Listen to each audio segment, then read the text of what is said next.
Hello, my name is Laura Mahony. I am a registered dietitian and performance nutritionist, and I'm going to talk on our final part 4 nutrition webinar. And I suppose today it's all about putting it all together. So you should hopefully by now have heard the other 3 sessions. So the week 1 was Sharon with her introduction to performance nutrition. In week 2, David specifically focused on fueling and focusing on the importance of carbohydrates. Week 3, the focus was more on recovery and protein. And today it's all about, like I said, putting it all together and all of the extras and how it works in practice. So I suppose in combination with some of the recipes that David has been doing, I just want to give you an idea of how, I suppose the key focus is the planning, but how in order to get all of the right nutrients you need from your food, that you can put it all into place. So I suppose just as an overview and a recap in terms of the role of sports nutrition, what we're looking to do is make sure that that nutrition is there to support you as a fit and healthy player. If you are using nutrition properly to support your training, you can reduce injury risk by fueling for and recovering from your sessions. We can also reduce risk of illness by, again, we know that high intensity exercise can suppress our immune system. So if we put in our right food at the right time, like what David was talking about last week with recovery, we can reduce our risk of illness. If we, again, when we're training, and what we're looking to do when we train is to become fatter, faster, fitter, stronger, whatever that particular type of player we're looking to improve.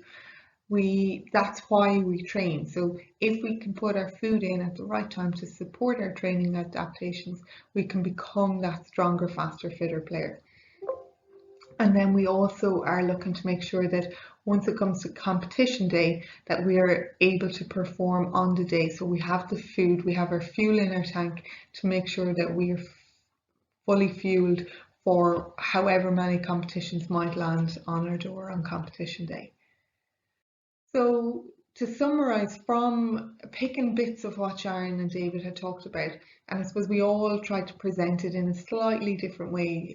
So it's whatever way stands out most with you is the way that you might tend to pick and choose different bits of what we've said.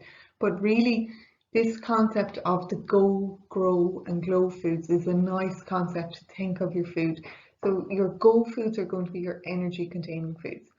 So your carbohydrates and your fats are essential to give us the energy that we need for our training.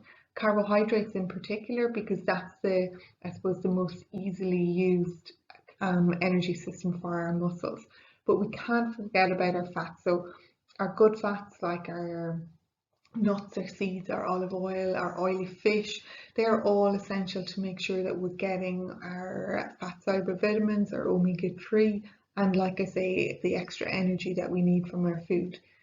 Our growth foods are our protein containing foods, so our meat, our fish, our chicken, our nuts, seeds, pulses, soya, tofu, our alternative protein sources if we are not meat eaters.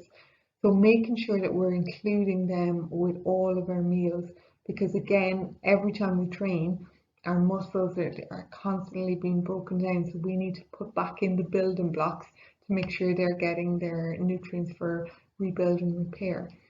And then our glow food. So David has specifically talked to us was a good bit about our energy containing foods and our carbohydrates for fueling and our proteins for recovery.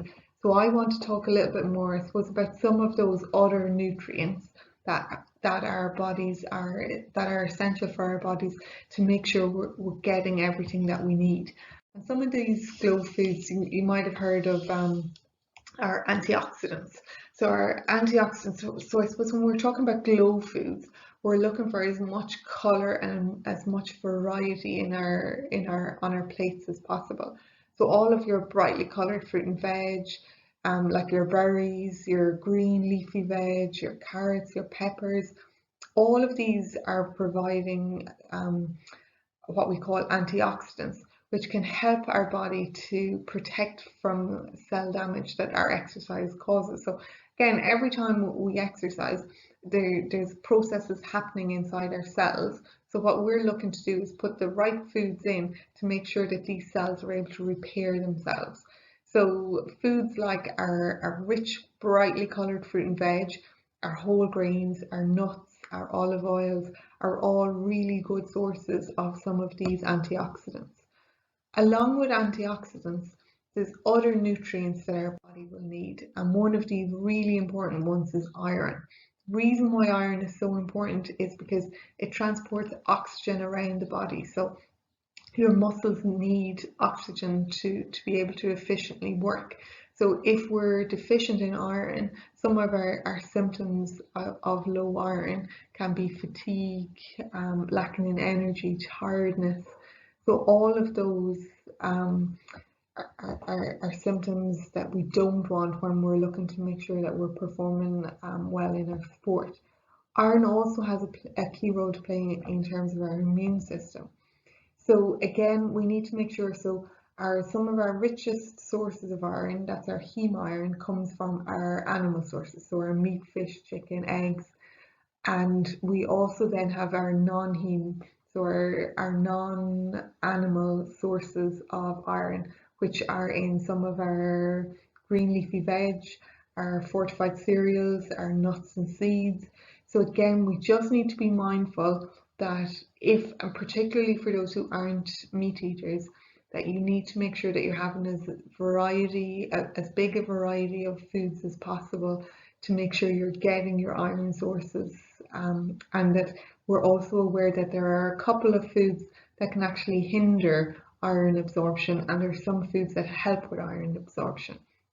So in terms of those that can hinder iron absorption, that would be our tea and coffee. So a key example there would be if you're having a fortified breakfast cereal, so any of your cereals that have added iron in it, instead of having your tea or coffee with your cereal, if you had a glass of orange juice, which would be your vitamin C, that can help with the absorption, and leave your tea or coffee for about an hour afterwards. That's one simple strategy to make sure that if we are relying on our non-meat sources of iron, that we are making sure that we're having vitamin C and that we're delaying our drinking of tea or coffee around those meals.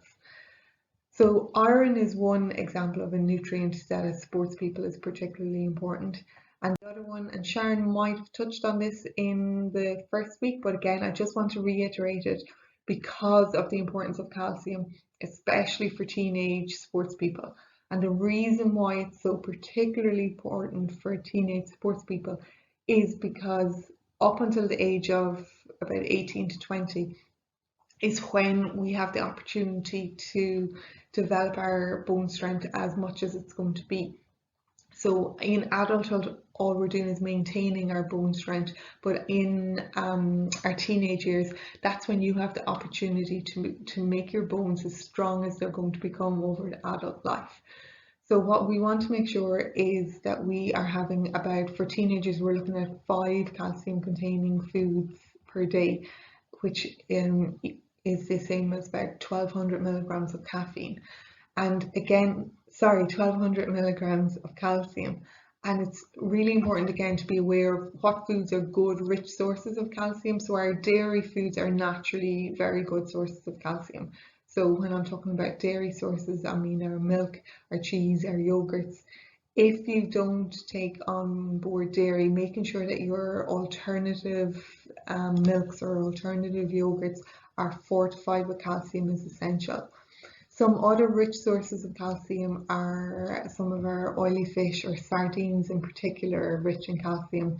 Some of our breads, particularly white bread, and our cereals will be fortified with calcium, as are some of our natural sources such as oranges, broccoli. But again, just like with our iron foods, there are certain foods that might be high in calcium, but the body might not be able to absorb it very well. So say for example, some of our spinach or our beans and pulses. So again, just being mindful that as teenagers we're looking to try and get 5 portions of calcium in on a daily basis to make sure that we have good strong bones that will serve us well into adulthood. So there are just a couple of the nutrients of interest that I wanted to bring your attention to, but in terms of the bigger picture, the key area that I suppose, or my key takeaway message, is going to be about planning. Without planning, it's very hard for you to do all of this, to get your nutrition on point. So when I'm talking about planning and looking at whether it's training day, competition day, travel day, we want to make sure that the 3 T's are ticked off. So that's your type of food, your total amount of food, and the timing of your food. So your type of food is having as big a variety as possible, making sure you have your carbohydrates, your proteins, your fats, your fruit and veg, to include all your different vitamins and minerals. The total amount is going to depend on your body size, your activity level, how much training you're doing, whether you're male or female, how active you are during the day. There's loads of factors that influence the total amount of food. And then the timing is making sure that you're timing it around your training sessions. So I suppose another way of looking at the total amount of food, and again, this is reiterating what David would have talked about in his sessions, is the size of your plate of food is going to change depending on how much training you're doing. So say, for example, moderate training, we're looking at about 1/3 of our plate is our carbs, 1/3 is our fruit or veg, and 1/3 is our protein source. Whereas if it's that hard training day, it's more a case that you're having more carbs on that day. So your total amount is changing depending on the session that you may have. So in order to do this planning piece, it's a useful idea to I suppose, pencil out what your day might look like. And this is just an example of someone is planning their breakfast, their mid-afternoon snack, their lunch, maybe a pre-training snack, followed by training, and then their recovery food. Or you might think, okay, well actually, busy week this week, training times are changing, so I'm actually going to get a blank schedule and I'm just going to make notes of when my training is and when I need to make sure I'm eating around those sessions. Just again to do that, and this might be more particularly important around the competition day when it's particularly busy. But I suppose if we look at a training day, first of all, we need to make sure that the type, the timing, and the total amount changes as your training changes. And we know that you don't train the same all year round. So there's going to be typically there'll be like a pre-season and in-season and an off-season. And I just want you to ask yourself, if you're eating the same foods, the same amount of foods day in, day out, but your training is changing, can you really say that you're matching your food to suit your training? So just be aware that there should be different foods on different days as training changes. And then it's the exact same with competition day nutrition. So for competition day, chances are there will be travel, multiple matches, long days. So the key bits to think about when you're planning your competition day nutrition is location. So how far away do I have to go? What's the competition schedule like? How many matches am I likely to have? What sort of breaks will there be in between? And not just think then about so obviously you need your playing gear, which will be going into your kit bag, but think about nutrition bag essentials. And that's what so our videos for food prep today is going to specifically be what that sort of nutrition kit bag should look like on competition day, which is putting it all together, everything that we've talked about, all into practice. So an example of a training day might look something like, if you're in school and you're training then maybe from 6 to 7:30, you might think about your plate. So you might have that moderate plate, so maybe a bowl of porridge with your milk and some fresh berries. Your lunch, you might bring a bigger lunch to school because you know you're not going to get to eat dinner until after training. If it's a hard training session, it's like, okay, well, maybe I'll have more carbs in my dinner plate after training. But then similarly, if it turns out that it's an easier session, it's a skill-based session, there isn't as much work in the session, you might think, oh, okay, I'll go back to a moderate plate of food for my post session. So it's having that awareness of how food might change, but then also knowing what types of snacks to add in during the day. So maybe you're going to bring, could be the banana oat bar or banana yogurt fruit smoothies, and I know David made smoothie last week. So again, having the awareness of how your smoothie can change, if it's going to be a smoothie for before a session as opposed to a smoothie for after a session. So if it's a smoothie before a session, you might make sure to put in some oats along with maybe a banana, milk, yogurt, a little bit of peanut butter, depending, I suppose, on how big a break you have in between your school lunch and your pre-training. Is going to dictate how big of a snack you're going to need before your training session. And then if it's a competition day, again, similar types of foods, but it's having a lot more of these snacky foods available. So one of the foods David's going to make this evening or after this session will be overnight oats. And overnight oats are a classic example of something that is easy to make.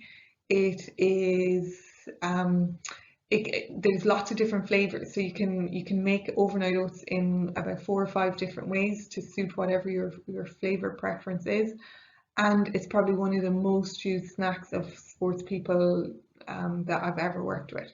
So getting into, I suppose, the habit and the routine of making foods that are easy and don't take much preparation but actually are very good from a fueling or a recovery perspective. In terms of common mistakes that I often see, so again, I'm harping a lot about the planning bit, but it's crucial. It goes to the foundation of all things nutrition. If you don't plan, it's very difficult to make better choices. So if you've thought about it, if you know what you're going to have, if you've brought snacks in your bag with you, it's much easier to have the foods that your body is going to need rather than relying whatever might be available via a shop.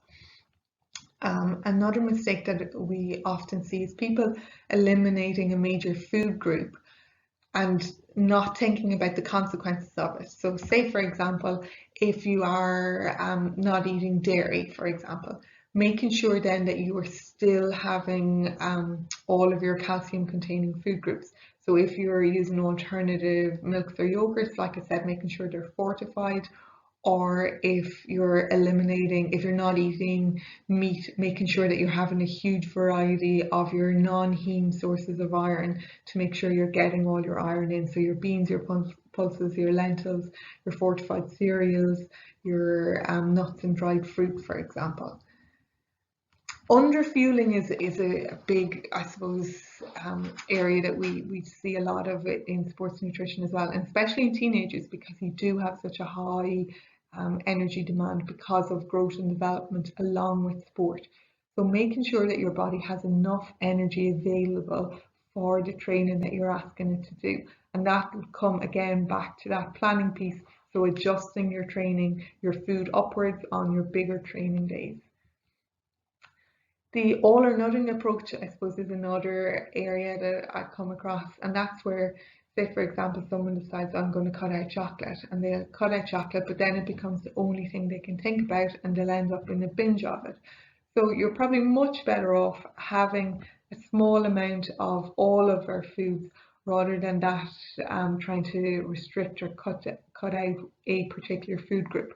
It's much easier to have in small amounts of moderation than that all consuming. It's the only thing you can think of because you've decided you can't have it.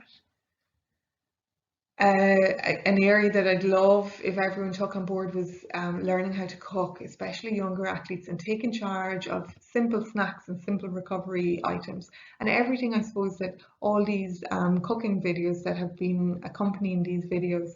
So like your smoothies, your overnight oats, your cereal bars, your omelette, simple foods that actually become really important for fueling and recovery. And another area is that worrying an awful lot about competition day nutrition and not paying as much attention to your training day. But remember, it goes back to probably one of the first slides that I had shown, that an awful lot of our adaptation comes from our training. So if we're making sure that we're on point with our nutrition during the week with training days, it makes it a lot easier to perform better then on competition day. So I suppose some of my top tips would be the planning piece.